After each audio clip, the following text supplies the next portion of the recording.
Alors j'ai une question que je suis peut-être pas le seul à me poser. Quelle est la différence entre école du dimanche et pâte à sel? Vous connaissez Minicelle, c'est la suite de Minicelle, c'est pâte à sel. Mais en fait, ils sont tous parfaits, ceux qui connaissent super bien. Et puis c'est en fait pour les plus petits de l'école du dimanche. D'accord. Mais ce serait bien qu'ils vous expliquent ce qu'ils font parce qu'ils ont tout un programme très joli.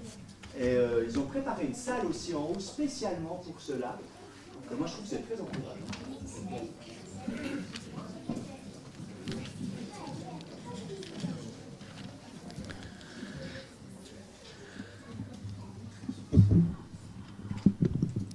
Alors on poursuit notre aventure avec David et on arrive au chapitre 25. Alors je ne sais pas vous, mais moi j'aime bien quand le texte est lu dans son entier.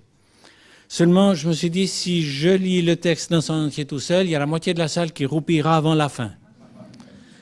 Donc j'ai demandé à quelques personnes de notre groupe de maison de bien vouloir m'accompagner. On va vous lire ce texte à 4 voix. Donc si Rachel, Daniel et Sylvette veulent bien venir.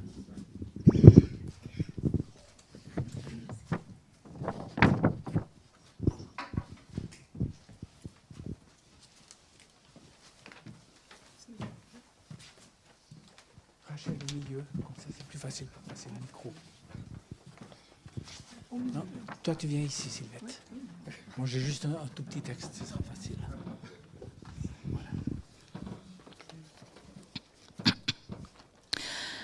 Samuel mourut.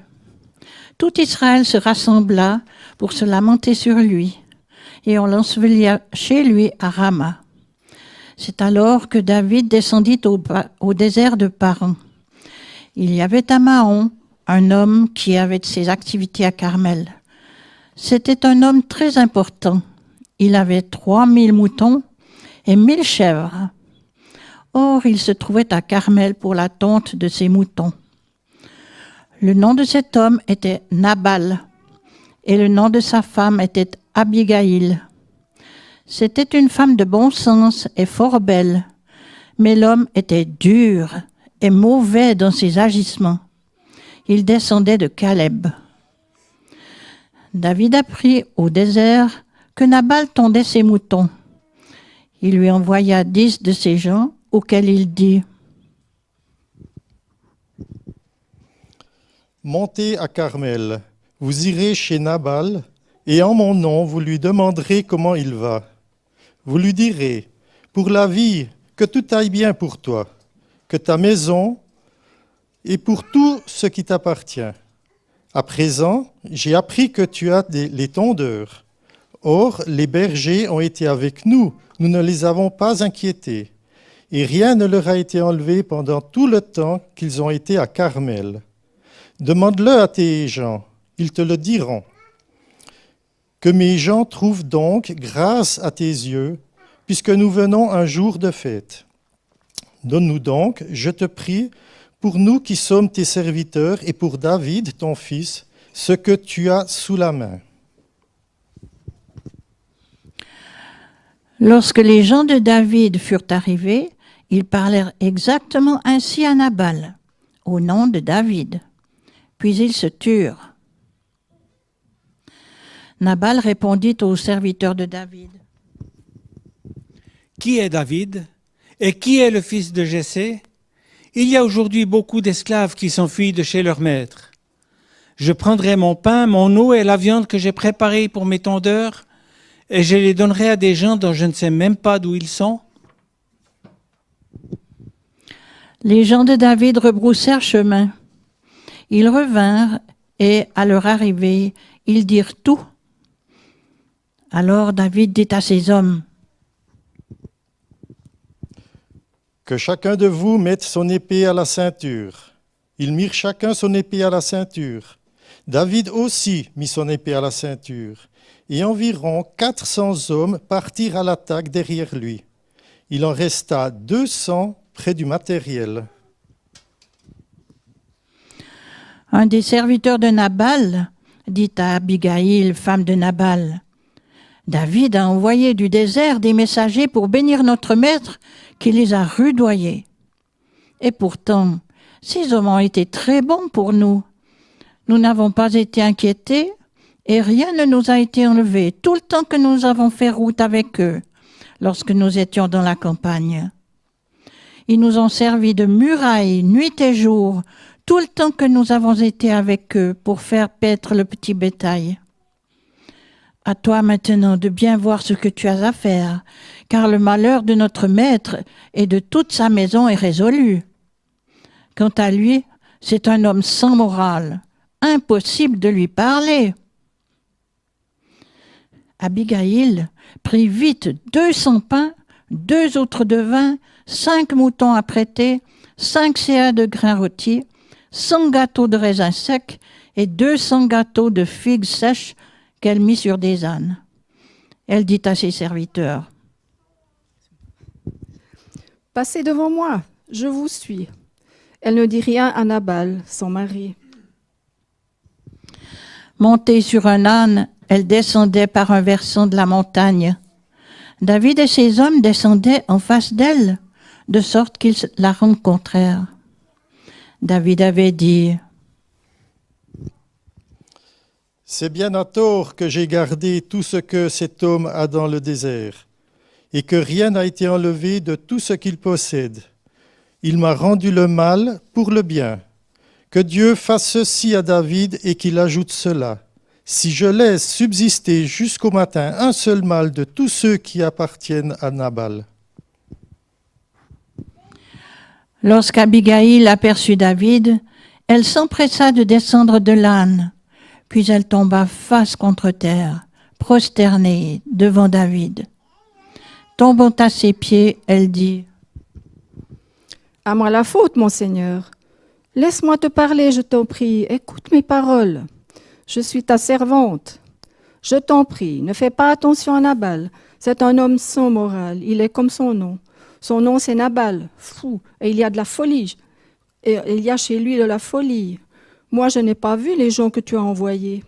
Maintenant, par la vie du Seigneur et par ta propre vie, c'est le Seigneur qui t'a empêché de verser le sang et d'assurer toi-même ton propre salut.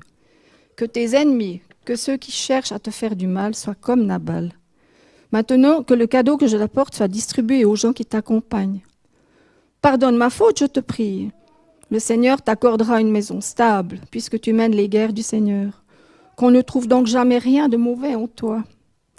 Si un homme te poursuit et en veut à ta vie sera gardée précieusement auprès du Seigneur ton Dieu. Mais tes ennemis, il les lancera au loin du creux de la fronde. Lorsque le Seigneur t'aura fait tout le bien qu'il t'a promis et qu'il t'aura institué chef sur Israël, tu ne risqueras pas de chanceler ou de trébucher dans ton cœur pour avoir sans raison répandu du sang et pour avoir assuré toi-même ton salut. Lorsque le Seigneur t'aura fait du bien, tu te souviendras de moi. » David dit à Abigail, Oh, non, c'est David.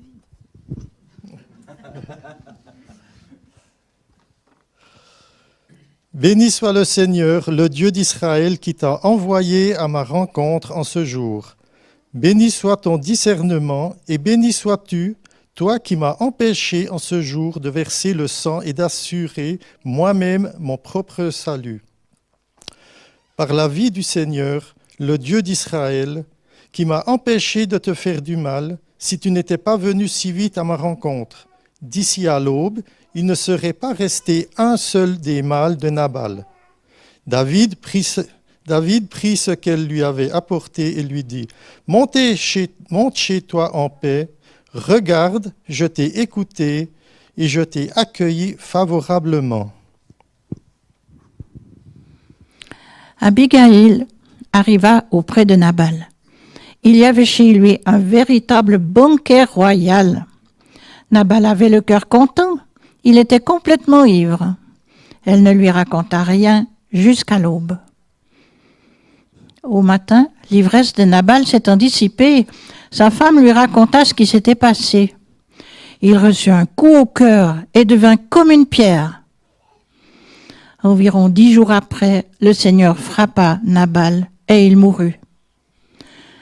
David apprit que Nabal était mort et il dit, « Béni soit le Seigneur, qui a défendu ma cause dans l'outrage que m'avait fait Nadal et qui m'a tenu à l'écart du mal. Le Seigneur a fait retomber sur la tête de Nabal le mal qu'il avait fait. David fit demander Abigail en mariage. Les gens de David arrivèrent chez Abigail à Carmel et lui parlèrent ainsi. David nous a envoyés vers toi afin de te prendre pour femme. Elle se leva, se prosterna face contre terre et dit : Je suis ta servante. Je serai une esclave pour laver les pieds de tes serviteurs, mon Seigneur. Abigail s'empressa de se relever. Elle monta sur un âne et, accompagnée de 5 jeunes filles, elle suivit les messagers de David. Ainsi, elle devint sa femme. David avait aussi pris Ahinoam de Jizréel. Toutes les 2 furent ses femmes. Quant à Saül, il avait donné sa fille Michal, femme de David, à Palti de Galim, fils de Laïch.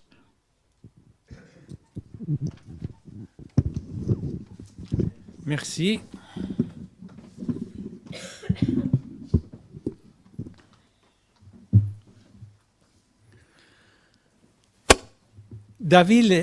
Saül est en place comme roi. Samuel est mort.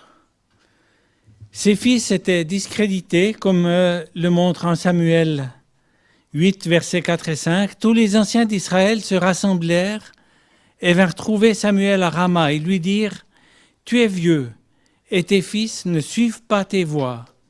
Maintenant, donne-nous un roi qui soit notre juge, commandant toutes les nations. » Et donc, c'était maintenant au roi et à ceux qu'il avait mis en place de rendre la justice.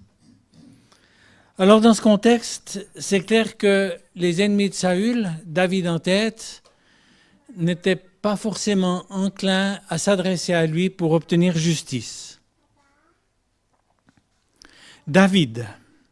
À ce moment de l'histoire, David avait reçu l'onction comme roi depuis un certain temps déjà, mais il était loin d'être roi. Il était même passé au rang de SDF, ayant dû fuir David. Il n'avait plus de chez lui, il était dans la campagne, il allait d'un lieu à l'autre, d'une grotte à l'autre, sans domicile fixe. Il se réfugiait où il pouvait et il devait être constamment sur ses gardes, faire preuve d'une vigilance de chaque instant pour ne pas tomber dans les griffes de Saül, que des indicateurs bien intentionnés renseignaient allègrement. Dans sa fuite, David n'était pas seul. Il était accompagné d'environ 600 hommes avec lesquels il formait une bande armée. Cela n'avait rien d'exceptionnel à cette époque dans cette région du monde. Ça n'a rien de très exceptionnel à notre époque non plus dans cette même région du monde.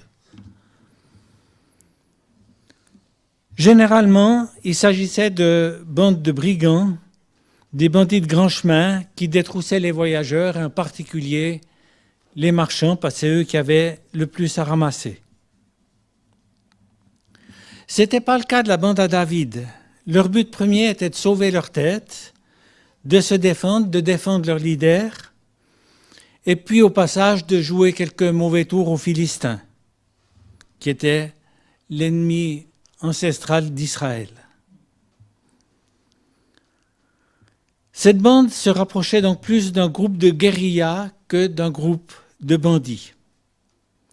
Et en plus, une différence avec d'autres, c'est qu'ils ne pillaient pas ceux qu'ils côtoyaient, mais ils protégeaient leurs biens, ce qui a été le cas des bergers de Nabal et de leurs troupeaux. Nabal. À lui seul, le nom de cet homme en dit long sur sa personnalité, puisqu'il signifie insensé, rustre. Alors, est-ce qu'il lui a été donné par ses parents dès sa naissance, ou est-ce qu'il lui a été attribué plus tard au vu de sa personnalité? Je ne sais pas parmi vous, mais est-ce que quelqu'un aurait eu l'idée d'appeler son enfant fou, rustre, insensé? Je ne vois pas trop. En tout cas, mes filles peuvent être tranquilles, ça ne m'a pas effleuré. Je pense que c'est plutôt la deuxième possibilité qui est la plus plausible et que Nabal a reçu ce nom au vu de sa personnalité. N'empêche que se voir affublé d'un nom pareil, ça ne devait pas être super gratifiant et puis pas top pour la confiance en soi et l'épanouissement personnel. À l'époque de ce récit, la tonte des moutons donnait toujours lieu à une grande fête. Les moutons, c'était une richesse. Maintenant, la laine, chez nous, on ne sait pas qu'en faire, on l'incinère. À l'époque, la laine, c'était, avec le lin, le textile le plus utilisé et le plus chaud, donc source de richesse. On tondait les moutons, on acquérait des richesses. Et c'était l'occasion d'inviter les amis et de faire la fête, de se réjouir. C'est ce que Nabal était occupé à faire, préparer la fête et puis faire la fête. Et on voit dans le texte, comme on l'a lu, qu'il n'a pas fait les choses à moitié.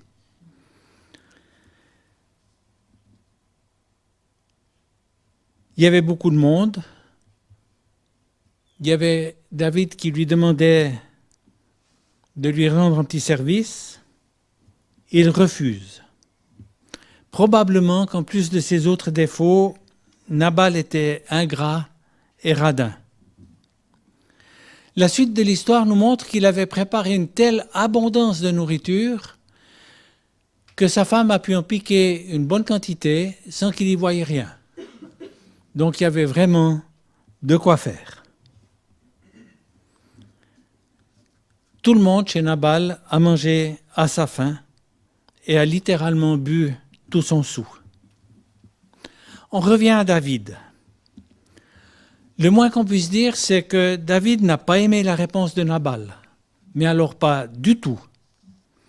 Face à l'attitude de cet homme, David veut faire justice lui-même et il organise une expédition punitive d'envergure. 400 hommes. Le plan, c'est de s'en prendre à tout ce qui appartient à Nabal. Il veut rien nous donner, on va tout faucher. Et puis au passage, pour pas qu'il puisse se défendre, on va zigouiller tous les mâles, comme ça on est tranquille. Il ne voulait pas s'en prendre qu'à la personne concernée, Nabal. Mais tout s'y aurait passé, y compris les serviteurs qui ont été dire à Abigail, notre maître, il est tellement zinzin, on ne peut rien lui dire. Donc des gens qui avaient bien compris que leur maître faisait tout faux, mais qui ne pouvaient rien faire contre. Un coupable, beaucoup d'innocents tués pour une vengeance personnelle. Ça fait quand même une sacrée douche froide par rapport au texte de dimanche passé. David, qui a refusé d'éliminer Saül qui lui était servi sur un plateau, veut éliminer toute la maisonnée d'un gars qui lui a joué un tour un peu pendable. Alors pourquoi une telle différence dans le comportement de David ? Personnellement, je vois deux hypothèses. D'abord, Saül était loin du Seigneur, le roi qu'il avait choisi et établi, alors que Nabal, c'était qu'un fou, avare, ingrat. Toutefois, le refus de Nabal, ça nous pourrait être une peccadille par rapport au désir de Saül de tuer David. Rien à voir. Mais le refus de Nabal, il faut quand même dire que ça n'arrange pas trop les affaires de David. Avec 600 hommes dans la nature comme ça, il devait avoir quelques problèmes d'intendance. Et c'était probablement 600 estomacs qui gargouillaient. N'empêche, il y a deux poids, deux mesures. L'un mérite la mort, l'autre pas. La deuxième possibilité que je vois, c'est que en épargnant Saül, David, il a quand même gardé une petite frustration. Vous savez, là-dedans, ça bouillonne, il était un peu en boule. Il fallait qu'il se passe les nerfs sur quelqu'un. Nabal, c'était la bonne occasion. C'est un peu l'histoire du type qui a son évaluation au boulot, puis ça se passe moyen. Son patron lui fait remarquer 2-3 choses qui vont comme ci, comme ça, où il faudrait qu'il s'améliore. Alors, rentré à la maison, il fait des reproches à sa femme, qui va engueuler le gamin, qui va flanquer un coup de pied au chien, qui s'en prend au chat, qui va bouffer une souris. Tout le monde est perdant, surtout la souris. Nous ne sommes-nous pas si différents de David? Qui n'a jamais dit ou pensé « celui-là, il va me le payer » et que celui ou celle qui ne s'en est jamais pris à quelqu'un d'innocent, suite à une frustration qu'il a subie ailleurs, lui jette la première pierre.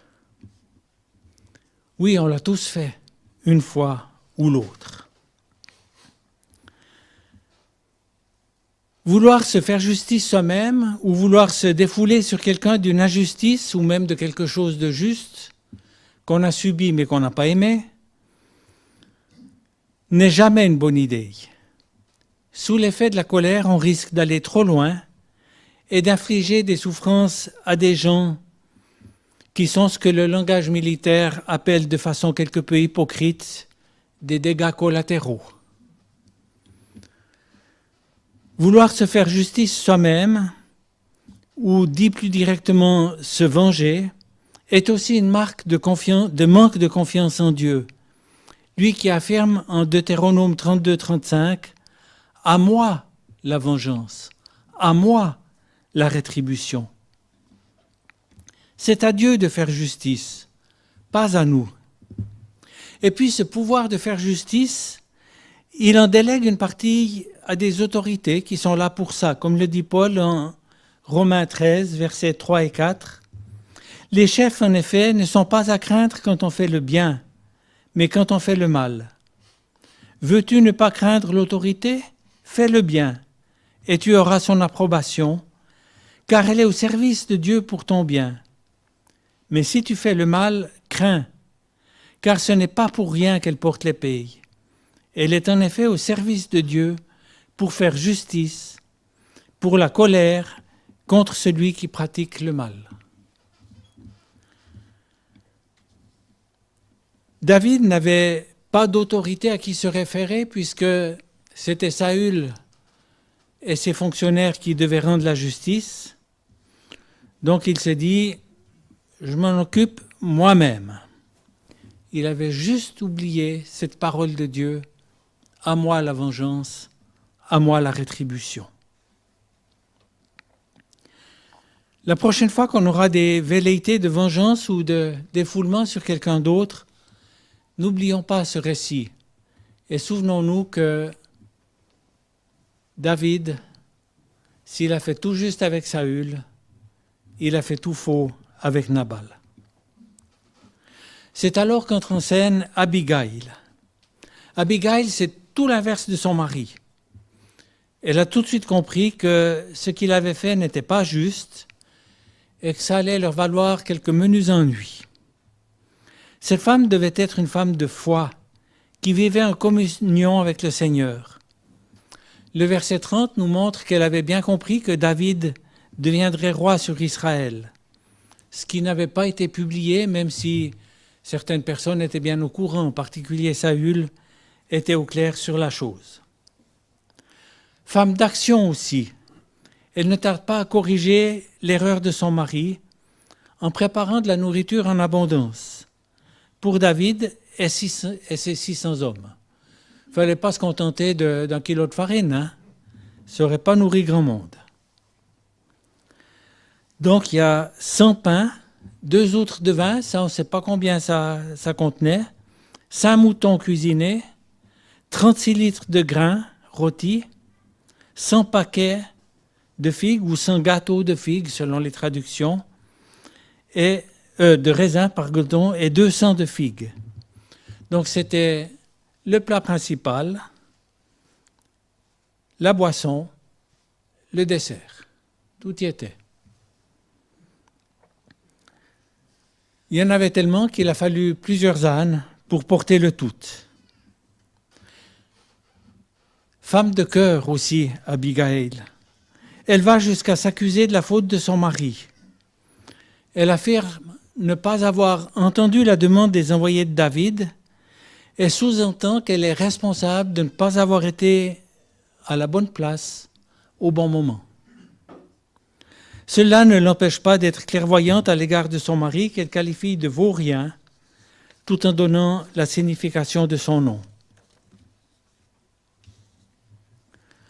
Femme de foi toujours, elle affirme que le Seigneur a empêché David de faire justice lui-même, alors que David ne lui avait pas encore répondu. Elle a exposé ses arguments, puis elle lui a dit « Je sais que tu vas changer d'idée ». Elle avait foi en Dieu, elle avait foi en David. Confiance en son futur roi, apte à changer d'avis. Pour nous, il y a des situations où, à l'instar d'Abigail, il vaut mieux assumer la faute d'un autre, faire le nécessaire pour la réparer, et même demander pardon, plutôt que de jeter de l'huile sur le feu en cherchant des excuses plus ou moins fumeuses. Et nous revenons à David. Alors qu'il est en route pour se venger, il fait la rencontre d'Abigail et il entend son plaidoyer. Il aurait très bien pu penser que cet homme ne faisait que mériter ce qui allait lui arriver, passer outre et aller faire ce qu'il avait résolu. Il aurait aussi pu se conformer aux mœurs de l'époque qui faisait que ce que disait une femme, bof, c'est pas bien important. Non, David s'arrête, David écoute, David soupèse les arguments d'Abigail, il les trouve valables et il change ses projets. Mieux, il prend conscience qu'il s'était engagé sur une mauvaise voie et il bénit Dieu de l'avoir empêché de faire le mal en voulant se faire justice lui-même. Il a reconnu que ce qu'Abigail disait ne venait pas d'elle, mais du Seigneur lui-même. Et non seulement il a renoncé à s'en prendre à tous les biens de Nabal, mais même à Nabal lui-même. Il l'a laissé tranquille. On en revient à Abigail et Nabal ensemble. De retour à la maison, Abigail se dit « Bon, il faut quand même que j'informe mon mari de ce qui s'est passé, de ce à quoi il a échappé et pourquoi et comment il y a échappé. » Mais voilà, il était tellement bourré que c'était inutile de lui parler. Donc elle a attendu le lendemain matin pour le faire. Et là, malgré sa gueule de bois, qui devait être costaud, puis il n'y avait pas d'aspirine à l'époque, Nabal a réalisé qu'il avait échappé au pire.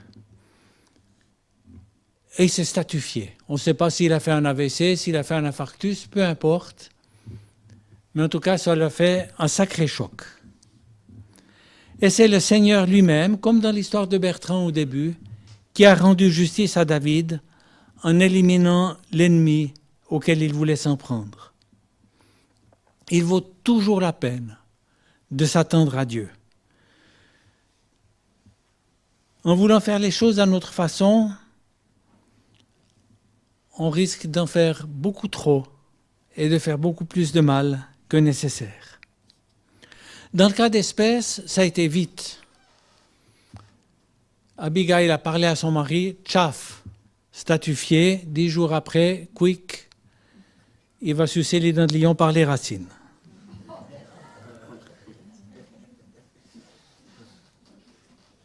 D'autres fois, ça va moins vite. Il faut savoir attendre. Et Dieu peut nous dire, ok, je vais m'occuper de cette situation, mais j'ai aussi quelque chose à t'apprendre, qui s'appelle la patience. Une différence essentielle entre la propre justice ou la vengeance et la justice divine, c'est que cette dernière est juste. David voulait anéantir tous les mâles de la maison de Nabal. Dieu punit le coupable et lui seul. Notons tout de même que Nabal n'est pas mort sur le coup. Il a eu 10 jours de sursis. 10 jours pendant lesquels il a pu réfléchir et se dire « Est-ce que j'ai fait tout juste dans cette histoire ou est-ce que j'ai pas été un peu dur ?» 10 jours dans lesquels il a pu se repentir. Alors, on ne sait pas ce qui s'est passé. L'histoire ne nous le dit pas. Mais dans sa compassion, dans son amour pour tous, Dieu a laissé à Nabal ce temps de 10 jours. Et ça, c'est aussi quelque chose de remarquable. Et puis enfin, Abigail et David, on revient à eux. David a trouvé cette femme tellement remarquable qu'après le décès de son mari, il s'est dit, ouais, ça ferait une bonne épouse. Hein. Et donc, il l'a demandé en mariage. Notez que il n'a pas été faire la demande lui-même. C'est pas mal pour les timides comme il faisait à l'époque. Il envoie quelqu'un demander en son nom. Abigail a accepté. Alors ça peut un peu nous déranger puisque David, il avait déjà eu Michal comme épouse, qui a été reprise par son père, Saül, pour la donner à quelqu'un d'autre. Et puis il y a eu Ahinoam. Maintenant, il en prend une deuxième. Par la suite, il en prendra encore un certain nombre, plus des concubines, au moins 10, puisque quand il a dû fuir devant son fils, il a laissé 10 concubines pour garder le palais. Dans le contexte du Nouveau Testament, cette pratique de la polygamie est relativement courante. Dans l'Ancien Testament, c'est autrement. En 1 Corinthiens 7,2, Paul écrit que chacun est sa femme et que chacune est son mari. Tout est au singulier. À l'époque de l'Ancien Testament, ne fût-ce qu'en raison du grand nombre d'hommes tués dans les guerres, il y avait, pour qu'elles ne restent pas sur le carreau, des hommes qui avaient plusieurs femmes. Pour les rois, ce n'était pas interdit, mais c'était limité. Deutéronome 17, il est question du droit du roi qui sera un jour à la tête d'Israël. Et le verset 17 dit qu'il n'ait pas un grand nombre de femmes afin que son cœur ne s'écarte pas. Alors, qu'est-ce qu'on appelle un grand nombre de femmes ? J'en sais rien. En tout cas, c'est certainement moins que les 700 princesses que Salomon a eues pour épouses, en plus de 300 concubines. L'histoire de David ne peut donc pas servir à justifier la polygamie. Pour conclure, des injustices, nous en subissons tous. Et nous sommes tout autant que David exposés au risque de la vengeance. Surtout si la personne qui nous a fait une vacherie nous est socialement inférieure. C'est plus facile de s'en prendre à celui qui est en dessous qu'à celui qui est en dessus. Face aux injustices dont nous pouvons être victimes, sachons nous souvenir de 1 Samuel 24 et 25 et choisir la bonne attitude, celle dépeinte au chapitre 24, celle dépeinte après le plaidoyer d'Abigail auprès de David. Et puis si nous dérapons et sommes tentés par la vengeance, sachons prendre le temps de la réflexion et écouter la voix intérieure ou extérieure, ça peut être celle d'un conjoint, celle d'un ami, d'une amie, qui sont là pour nous dire, pour nous rappeler qu'on est en train de s'engager sur une mauvaise voie. Sachons aussi dire au Seigneur nos frustrations et ne pas laisser bouillonner ce qui chauffe dans notre marmite. Souvenons-nous qu'il est le Dieu juste, qui exerce une justice parfaite et qui a aussi donné des autorités qui sont là pour exercer la justice et auxquelles, le cas échéant, on peut s'adresser. Je vous invite à un temps de silence avant de partager la scène.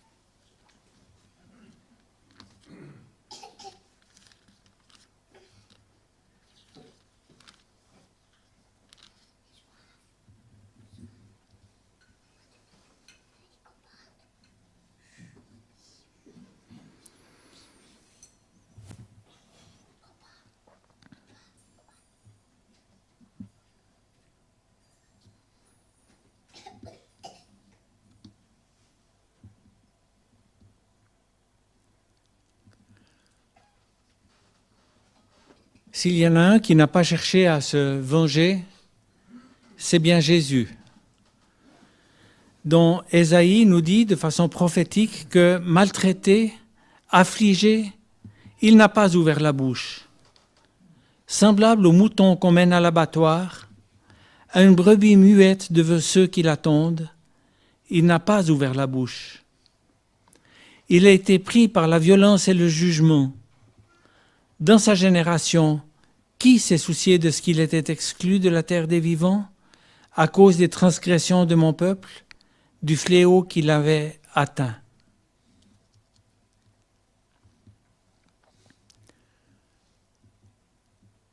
À cause de nos transgressions, à cause de nos péchés, Jésus a pris sur lui le châtiment qui nous revenait.